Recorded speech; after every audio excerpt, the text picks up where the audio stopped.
तो Indian air force ने vacancy निकाल दी है हाल ही में। अब ये ग्रुप सी की वैकेंसी होने वाली है, इसमें क्या क्या होने वाला है और आप इसके लिए एलिजिबल है या नहीं है वो मैं आपको आज की वीडियो में बताने वाला हूं। तो बड़े ध्यान से सुनिएगा। अगर आपने 12th पास करा हुआ है और या फिर आपके पास हैवी मोटर का व्हीकल का जो लाइसेंस है वो है, तो आप यहां पे इस वैकेंसी के लिए एलिजिबल हो सकते हैं। अब क्या क्या वैकेंसी है, सबसे जो इंपॉर्टेंट वैकेंसी है वो है लोअर डिवीजन कलर की। तो यहां पे अलग अलग चीजें लिखी गई है। जैसे अगर मैं बात करूं, जैसे यहां पे जो कानपुर वाला एयरफोर्स स्टेशन कानपुर में है, उसमें भी जो है आपका लोअर डिवीजन की वैकेंसी है। इसमें 2 वैकेंसीज है, जिसमें से एक अनरिजर्व्ड की, एक ओबीसी की एक भी सीट नहीं है, एक एससी की है और एक सीट जो है वो ईएसएम वालों की है, एक्स सर्विसमैन की है। यहां पे आपको बताया गया है। दूसरा है, अगर आप देखेंगे एयरफोर्स स्टेशन, चेन्नई का जो एयरफोर्स स्टेशन है उसमें एलडीसी की जो वैकेंसी है उसमें एक ही वैकेंसी और वो वैकेंसी भी ओबीसी वालों के लिए है। और अगर आप देखेंगे ऐसे करके अलग अलग वैकेंसीज यहां पे दे रखी है, चाहे वो मेंटेनेंस कमांड की हो, चाहे वो ट्रेनिंग कमांड की हो, चाहे वो सेंट्रल एयर कमांड की हो, चाहे वो वेस्टर्न एयर कमांड की हो। तो ऐसे करके अलग अलग वैकेंसीज दे रखी हैं। अगर आपको ये पीडीएफ चाहिए तो आप हमें गिवन नंबर्स पे कांटेक्ट कर सकते हैं। मैं ये पीडीएफ आपके साथ शेयर कर दूंगा, आप खुद ही देखिएगा कि कौन कौन सी वैकेंसी और किस किस में आपकी वैकेंसी है। जैसे फॉर एग्जांपल अगर मैं बात करूं, ये जो आपका चेन्नई वाला एयरफोर्स स्टेशन है, इसमें जो कि आपका अवंती में चेन्नई वाला एयरफोर्स स्टेशन, उसमें लोअर डिवीजन की एक ही वैकेंसी है और वो भी आपका ओबीसी के लिए। तो अगर आप जनरल के लिए और आपने वहां के लिए अप्लाई कर दिया तो आप वैकेंसी नहीं है तो आप अप्लाई करना आपके लिए बिल्कुल ही लाभदायक नहीं रहेगा, तो आपने वो फिल नहीं करना है। तो ये पूरा वैकेंसी का चार्ट मेरे पास प्रेजेंट है। आप मेरे को सिर्फ एक गिवन नंबर्स पे मैसेज कर सकते हैं, मैं आपको वो चार्ट फॉरवर्ड कर दूंगा। अच्छा, अब इसके अलावा और कौन कौन सी वैकेंसी है, तो यहां पे लोअर डिवीजन कलर की तो मैंने आपको बता दिया कि अलग अलग कमांड में इस बार वैकेंसीज आई हुई हैं। और इसके अलावा जो है, इसके अलावा जो सिविलियन मैकेनिकल ट्रांसपोर्ट ओनर की जो है एक वैकेंसी है, ट्रांसपोर्ट ड्राइवर की, सॉरी ओनर नहीं ड्राइवर की। तो ये देखिए सिविलियन मैकॉल, ये है एयरफोर्स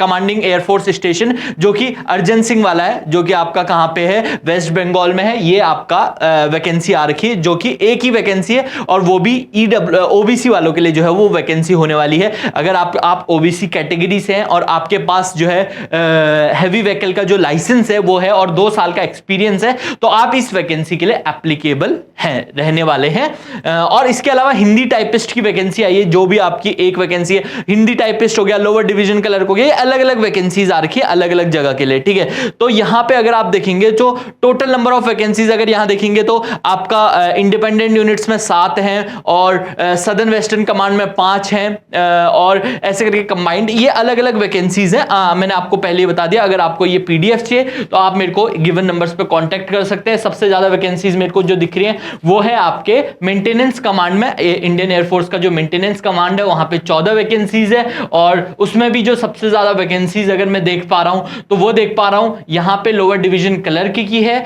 जहां पे जो कि आपका इक्विपमेंट डिपो है, जहां एयरफोर्स स्टेशन जो कि आपका आईएएफ है, अगेन चेन्नई में जो है ये रहने वाला है। तो ये आपको अलग अलग वैकेंसीज दे रखी हैं डिटेल में। अगर आपको ये पीडीएफ चाहिए तो आप मेरे को कांटेक्ट कर सकते हैं गिवन नंबर्स में। अब इसके अलावा इस पीडीएफ में और क्या या फिर एम्प्लॉयमेंट न्यूज में क्या क्या निकाल रखा आईएएफ ने वो मैं आपके साथ शेयर करता हूं। सबसे पहले तो आपको बोला गया कि यहां पे एक रिटन टेस्ट होगा, रिटन टेस्ट जो है वो होने वाला है। अब ये जो रिटन टेस्ट है, जो आपका रिटन टेस्ट है, इसमें क्या क्या आने वाला है, तो इसमें आपका जो है वो आने वाली इंटेलिजेंस, जो आपका जनरल इंटेलिजेंस होता है, और साथ में आपकी रीजनिंग होने वाली है, साथ में आपका जो है वो न्यूमेरिकल एप्टीट्यूड होने वाला है, साथ में आपका जो है वो जनरल अवेयरनेस का है और जनरल इंग्लिश है, और जो तीसरा है वो है ट्रेड पोस्ट, ठीक है।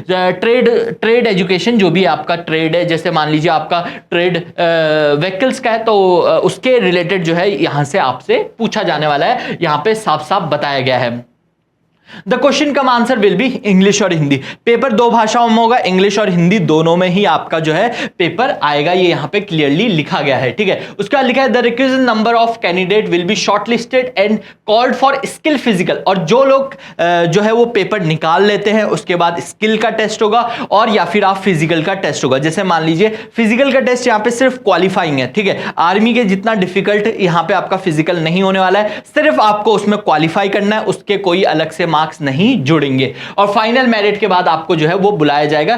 सिर्फ आपका ये लिखा हुआ है, सिर्फ क्वालिफाई आपने करना है स्किल टेस्ट के लिए। तो यहां पे अगर जो लोग इतने ज्यादा स्किल टेस्ट में बहुत ज्यादा तगड़े नहीं है, या फिर आप बोल सकते हैं फिजिकल टेस्ट में इतने ज्यादा तगड़े नहीं है, और लेकिन उनका जो रिटन है वो अच्छा है, तो आप सभी इस पोस्ट के लिए अप्लाई कर सकते हैं। इसके अलावा जो लास्ट डेट है वो क्या है, जैसी फॉर्म खुलेगा उसके 30 दिन बाद की जो है वो लास्ट डेट होगी, ये इन्होंने पहले ही बताया, हालांकि अभी फॉर्म खुले नहीं है। How to apply, eligible candidate can apply to any of the air force station of their choice. ठीक है, जो भी आप को एयरफोर्स स्टेशन जो आपके घर के पास पड़ता है, जो आपको अच्छा दिखता है, वहां के लिए आप अप्लाई कर सकते हैं डायरेक्टली। तो ये यहां पे बोला गया है। और ये जो है आपका अच्छा, इसमें ये भी बोला गया है कि कब आप अप्लाई कर सकते हैं। जो ये आपका यहां पे देखिए 8 मई को जो है आपका ये एम्प्लॉयमेंट न्यूज आई थी 8 मई को, तो उसके 30 दिन बाद जो है आपका एप्लीकेशन जो है वो स्टार्ट हो जाएगा। ठीक है, एज पर जो within 30 days of the date of publication of our advertisement. ठीक है, तो 30 दिन के अंदर आपने ये जो है आपका करना है। ठीक है, अगला है all documents in support of education. देखो सारे डॉक्यूमेंट्स आपके पास होने चाहिए। ठीक है, in case of ex serviceman, जो एक्स सर्विसमैन है उनके पास डिस्चार्ज कॉपी जो है वो उन्होंने जो है वो आपका लगानी है, ये क्लियरली यहां पे मेंशन किया गया है। तो ये भी आपको याद रखना है कि क्लियरली यहां पे मेंशन किया गया है। A person seeing appointment on the basis of reserve, जिसके पास ईडब्ल्यूएस का है या इसका है, उसके पास कम से कम जो है आपका ईडब्ल्यूएस कैटेगरी का सर्टिफिकेट होना चाहिए, लेकिन वो जो है आपका रिफ्रेश हुआ होना चाहिए, या फिर आप बोल सकते हो वो सही आप कह सकते हैं सही तरीके से दोबारा से उसको आपने चेक कराया हो, वो होना चाहिए। ठीक है, पर्सन विद बेंचमार्क डिसेबिलिटी वालों का जो है वो कार्ड होना चाहिए। इसके अलावा as per ministry of social empowerment जो भी है ये आपका लिखा गया हुआ है। ठीक है, अच्छा अब अप्लाई कैसे करना है, आप हिंदी या इंग्लिश में जो है 10 रुपए का जो आपका स्टैंप है उसके साथ आपने एक लिफाफे में application for the post of and category यहां पे लिखना है। मतलब जैसे आपके पास एक पोस्ट कार्ड लेना है, उसके अंदर अपने सारे डॉक्यूमेंट्स डालने हैं, और ये जो पेपर है इसको प्रिंट आउट करना है, और इसमें application for the post of लिखना है कि किस पोस्ट के लिए आप कर रहे हो, एलडीसी के लिए कर रहे हो, हिंदी टाइपिस्ट के लिए कर रहे हो, और यहां पे लिखना है इन डैश डैश यूनिट, या फिर आप ये भी लिख सकते हो इन कैटेगरी लिखनी है उसके बाहर से कि आप ईडब्ल्यूएस से हो, अनरिजर्व्ड हो, या कौन सी कैटेगरी से हो, वो उसके बाहर से आपने लिखनी है। 2 पासपोर्ट साइज फोटो भेजनी है, यहां पे साफ साफ लिखा गया है। इसके अलावा आपको लिखा हुआ है कि will not be responsible for, लेकिन अगर आप डिले कर देते तो उसमें हमारी कोई गलती नहीं है, आईएएफ ने ये क्लियरली वो चीज को आपको बता गया है। ठीक है, अच्छा कोई टीएडीए नहीं, मान लो कि आप रिटन टेस्ट देने जा रहे हो तो उसका कोई भी टीएडीए नहीं मिलेगा। ठीक है, उसके बाद है candidate are to bring original certificate. Original certificate लाना आपने एससी एसटी का, कब लाना है, अभी नहीं, जब आपका सिलेक्शन हो जाता है उस समय आपने डीवी में डॉक्यूमेंट वेरिफिकेशन में ये ओरिजिनल सर्टिफिकेट लाना है। ये आपको फॉर्म दे रखा है, ये आपका जो फॉर्म है ये आपको ऑलरेडी यहाँ पे क्लियरली बता दिया गया है, और ये फॉर्म जो है आपने यूज करना है। ये जो नीचे वाला है वो सिर्फ ऑफिशियल यूज के लिए, और जो ऊपर वाला है वो आपने अपने लिए भरना है। इसमें आपका कौन सी आप पोस्ट के लिए अप्लाई कर रहे हैं, चाहे हिंदी टाइपिस्ट है चाहे एलडीसी है, वो लिखना है। नेम यहां पे लिखना है, फादर नेम लिखना है, डेट ऑफ बर्थ लिखना है, एज लिखना है, और यहां पे आपने अपना एड्रेस लिखना है, परमानेंट एड्रेस लिखना है सबसे पहले, फिर कास्ट लिखनी है। तो अलग अलग चीजें यहां पे पूछी गई है। ठीक है, और यहां पे आपको जो चीज दिया गया है मेरे भाइयों वो है photo of candidate clarity showing face of the effect. अच्छा, आपने जो फोटो है वो क्लियरली जो है यहां पे लगानी है, ये यहां पे बोला गया है। ठीक है, तो ये वैकेंसी है, बहुत ही इंपॉर्टेंट वैकेंसी है। इंडियन एयरफोर्स के जितने भी लोग हैं जो भी इंडियन एयरफोर्स में सर्व करना चाहते हैं तो वो फटाफट से जाके इसको अप्लाई कर सकते हैं। मिलते हैं अपने नेक्स्ट वीडियो में, तब तक के लिए जय Hind and God bless you.